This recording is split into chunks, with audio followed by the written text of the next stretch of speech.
الأدبي láàrin bí ìṣẹ́jú márùn-ún wọ́n bá sọ fọ́lọ́hún láàrin bí ìṣẹ́jú márùn-ún ìgbọ̀nsọ̀pá gba ọ̀jẹ̀ ní àgbà ọ̀jẹ̀ ló gbé gbogbo dání kẹ́ẹ̀kan ní ráìlú mú máìkì wá níbo ahlan wa sahlan bi Sheikh Murtada Sheikh Ainu Rida al-Adabi.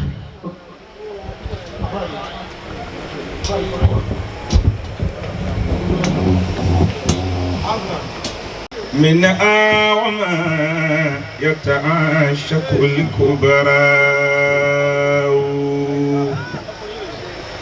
لو لم تكن دينا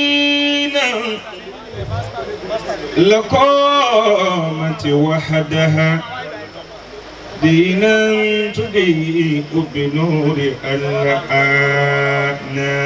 الآناء زانتك في الخلق العظيم شمائل تجرى بنا ويولأ الكرماء. أعوذ بالله من الشيطان الرجيم. بسم الله الرحمن الرحيم. الحمد لله الحمد لله الحمد لله رب العالمين الرحمن الرحيم مالك يوم الدين إياك نعبد وإياك نستعين اللهم صل على سيدنا محمد وعلى آله. أكي الله Allahu Akbar. Ìjókòó mùsùlùmí ó sẹ́yẹ́ tẹ́ ẹ máa sọ fún yàn pé ẹ̀sìn kí Ọlọ́run. Allahu Akbar. Ẹni Ọlọ́run bá ń bẹ lára rẹ̀ náà ni kó kí bó ti yẹ kó kí. Allahu Akbar. Béèyàn bá tiẹ̀ fẹ́ kí Ọlọ́run dáadáa tẹ́lẹ̀ tó bá dérú ààyè yìí torí ẹni tí Ọlọ́run bẹ lára rẹ̀ tí gbogbo wa pé tì yìí yóò sì kí Ọlọ́run lára ó tàn bí Allahu Akbar. Allahu Akbar. Ó kí gbogbo àwọn àlùfáà tí wọ́n wà níkàlẹ̀ látòrí àwọn bàbá wa àgbà tóbi lórí gbogbo àwọn bàbá tí àwọn láàyè yìí ó kí àwọn ìyá wa ó kí bàbá wa An-Nasiri. Adama Allahu hayatahu. Tí a bá wo ọ̀rọ̀ tí bàbá wa tí wọ́n ní wọ́n ṣàdúrà bẹ̀rẹ̀ sọ nígbà tí wọ́n fẹ́ bẹ̀rẹ̀ gbogbo ẹni tí wọ́n bá gbé mẹ́kì fún òun náà padà mọ ibi tí ó máa darí sí. Àlùfáà wa àgbà Al-Sheikh Al-Allama Al-Balagh Al-Mubin. Adama Allahu hayatahu. Al-Balagh Al-Tashdid. Al-Balagh Al-Mubin. Al-Mubin. Adama Allahu hayatahu wa dawlatahu. Méjì náà ni tèmi fẹ́ wí. Naam. Sheikh Al-Khalili wọ́n ní Abu Hanifa kọjá lọ́jọ́ kan. Abu Hanifa rahimahullahu ta'ala bilada wa man alayha. Laqad zana al-bilada wa man alayha. إمام المسلمين أبو حنيفة. إمام المسلمين أبو حنيفة. Ó wá ní ọmọ kan tí ń fi ẹ̀rọ fọ́ sílé. Abu Hanifa wá ń sọ fún pé ìwọ ọmọ iyyaka was-sukuta fit-tii. Máa rọra ń bí ẹ̀rọ fọ́ tó fi ń ṣeré ikú má bàa yọ̀ ṣubú. Lọ́mọ ni wá kọjú sí Abu Hanifa.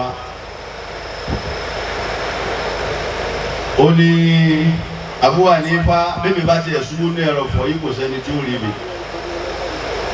Ẹ̀yin ni kẹ́ ẹ rọra ṣùṣubú tí gbogbo ayé ló mọ̀ pé ẹ ṣubú. لقد زان البلاد ومن عليها إمام المسلمين أبو حنيفة إمام المسلمين أبو حنيفة. ẹni tí máa ń mílíọ̀nù ẹni tó dáa fún ó yẹ ká mọ̀ pé rẹ̀ ti burú nù. oríire ṣòro ó ṣe àmọ́ orí ibùdó ó ṣe. La ilaha illallah. bàbá Násìrì gbogbo téèyàn foríire ṣe láti bí ọdún mẹ́ẹ̀ẹ́dọ́gbọ̀n wọ́n lè kó lè sórí ibùdó kan. Al-Balāghul Mubīn. Adamallahu hayatahu. ó yẹ kí gbogbo ẹni ó bá fẹ́ yín máa sọ kọ́lọ̀ òní jẹ́ ṣubú. Àmín. àkọ́kọ́ ń bẹ̀ ni wípé gbogbo àwọn àgbàlagbà tí mò ń wò nígbà tí mo ti dé àyè yìí àti gbogbo àwọn tí wọ́n wà níjòkó yìí mo wá rí wípé kò sí ntọ́lọ̀ ń mọ̀ yín òfin rántí orin àfa kan tó ní wa mā tanfa'ul ādābu wal 'ilmu wal hija. وما تنفع الآداب والعلم والإيمان وصائبها. نعم. إذا لم يتوج ربه بخلاق. وما تنفع الآداب والعلم والهجاء إذا لم ينتفي. إذا لم يتوج ربه بخلاق. إذا لم يتوج ربه بخلاق. إذا لم يتوج ربه بخلاق. Al-Balāghul Mubīn. ìyá lè mà sí rí káyé má kọ́ lọ́dọ̀ rẹ̀ wọn ló mà sí rí lóòótọ́ àwọn gbéraga yóò ní já lọ́ba. ìyá lè mọ kíw tó ti gbé gbogbo àwọn ẹran tí ń bẹ lé wọn náà ó kọ́ wọn Lárúbáwá táyé sì láwọn ò ní kí lọ́dọ̀ rẹ̀ torí kò níwà. La ilaha illallah. èèyàn lè lówó ká má mú láraga ládùúgbò wọn ìjọ tó ti lówó àwọn ẹ má dé bẹ́ẹ̀ yóò kàn yín lábùkù kò níwà nù ni. mo rí i pé gbogbo àwọn táwa ń bì yìí àtàwọn tí wọ́n tún ń bọ̀ ìwà ọlọ́run bòyìn tẹ́ ẹ fi kó wa jọ.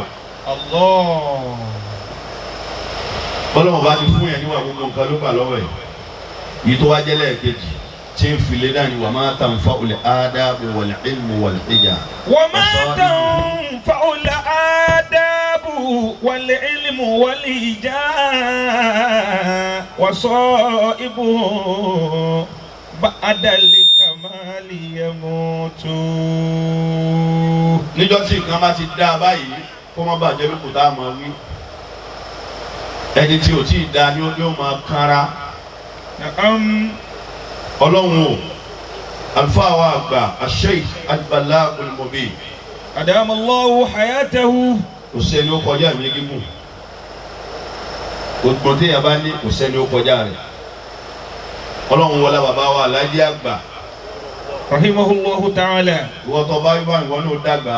Rahimahullahu ta'ala. wọlé bàbá wa Lágége. Rahimahullahu ta'ala. wọ́n wọlé àwọn tí gbogbo àwọn àgbàlagbà tí wọ́n gba àyè kọ̀ọ̀kan fún. bàbá wa Al-Balāghul Mubīn ní nájà wàràwàrà. Aminu. gbogbo Yorùbá ti sàmì kíyàwó yìí ti máa mẹ́bí ó sá ti sàmì. Aminu. ní nájà wàràwàrà. Àmín. ó ń sọ bẹ́ẹ̀ nìkan lánàá ó ní gbogbo tọ́lọ̀ ń bá ṣe fún wa lọ́dọ̀ àbí kéèyàn máa bẹ lọ́wọ́ ẹ̀mí gígùn ntẹ́yìn ò dánwò ni wọ́n lè yàn dánwò. kò dìgbà tí yàn bá ewu lórí kó tó dáa fún un. àwọn nǹkan ni wọ́n ti kọ́kọ́ ṣiṣẹ́ títí wá fi yá báyìí. Allah. Al-Balāghul Mubīn gbogbo tọ́lọ̀ ń kó fún wọn yín tó jó oore tínú yín dùn tẹ́yìn náà ń wò pé èmi ló ṣèyí fún èmi ló ṣèyí fún èmi ló ṣèyí fún kò sọ ma kára má kàn àwọn kan aró ma kàn àwọn kan àmẹ́ni tí máa ń ṣiṣẹ́ ọlọ́run yóò máa bá ṣe tiẹ̀ lọ ni. hayatukum nurun wa aishatukum huda wa nas'alu rabbi ayudima lakum nasra wa nas'alu rabbi ayudima lakum nasra. gbogbo ẹni tí o bá ní pákéjì lórí iṣẹ́ ọlọ́run tó bá gbé lọ́wọ́ o tiẹ̀ ní ráyé wo bí tó wà wọn kàn ní àfáàyàn dẹ̀ mọ kéwù gan o nígbà tó wà mọ kéwù tí o pákéjì rẹ̀ ńkọ́ níjọ́ tá ànábì lọ Mọ̀dínà ànábì náà ó fi pákéjì sí ni lára Mọ̀dínà fi mọ̀ pé èèyàn dé. حياتكم نور وعيشتكم هدى. ọlọ́run wọlé àwọn tí wọ́n bí. ونسأل ربي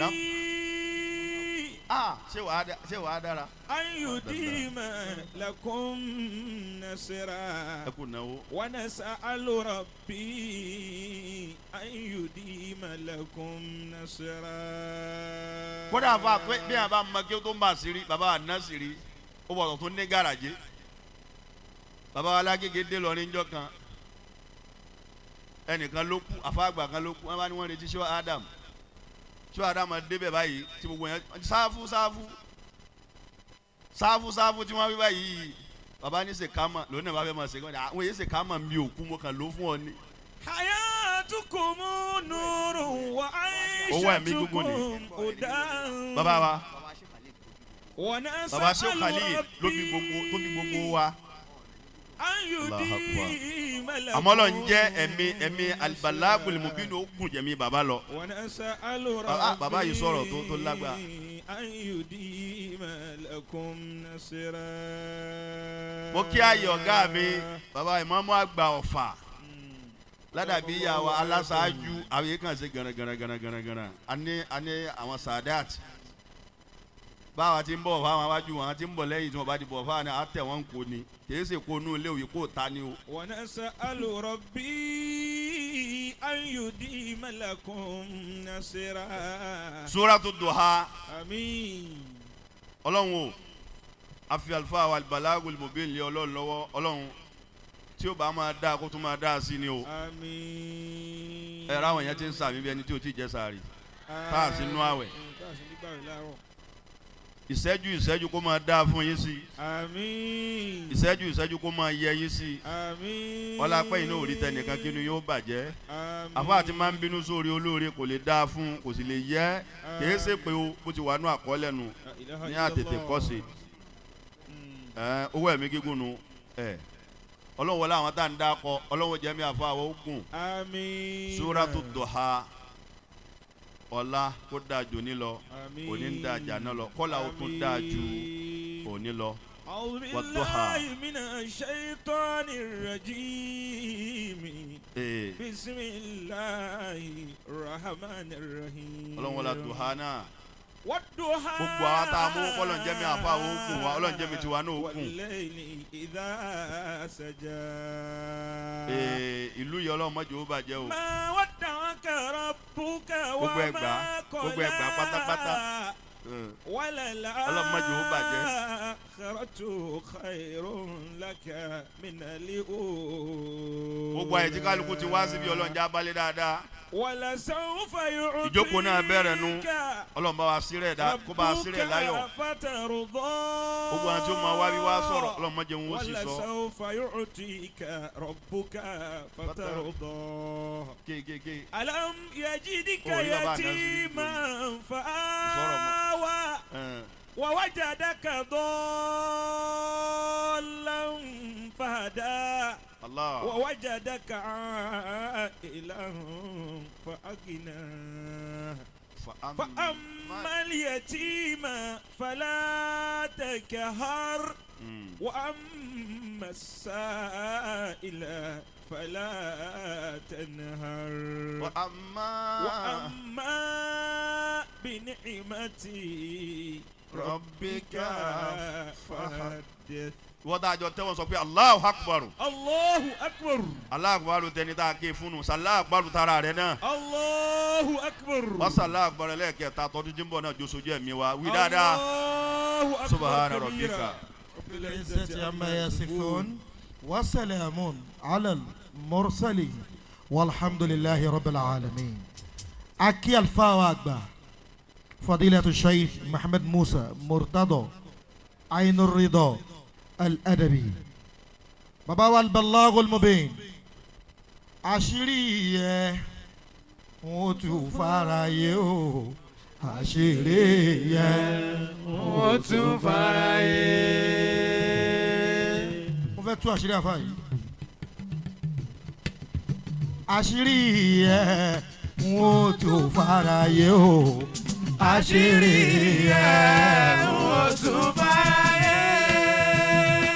Al-Balagul Mubin àṣírí ẹ̀ máa tú fara yé o àṣírí ẹ̀ máa tú fara yé. Naam. Al-Balagul Mubin ẹ ti gbàgbé jọ́tẹ̀ ń bẹ́ lé kéwú. Al-Balag azkur yawman indama kunta tullaban min talabati shaykhik. Allah. Níjọ́ tí Al-Balagu ń bẹ́ lé kéwú afa àwọn wa dà wọ́n síta báyìí ó wá ní ẹ lọ kọ́tọ́fà rìjà lulẹ̀kọ́ làwà tànàbàtì. kọ́tọ́fà rìjà lulẹ̀kọ́ làwà tànàbàtì. Al-Balagul Mubin njọ́ tẹ̀ ń bẹ́ lé kéwú wọ́n ti kó yín tari èyàn máa ká ọmọ kéwú àmọ́ etí ó jẹ́ èèyàn nù wọn. kọ́tọ́fà rìjà.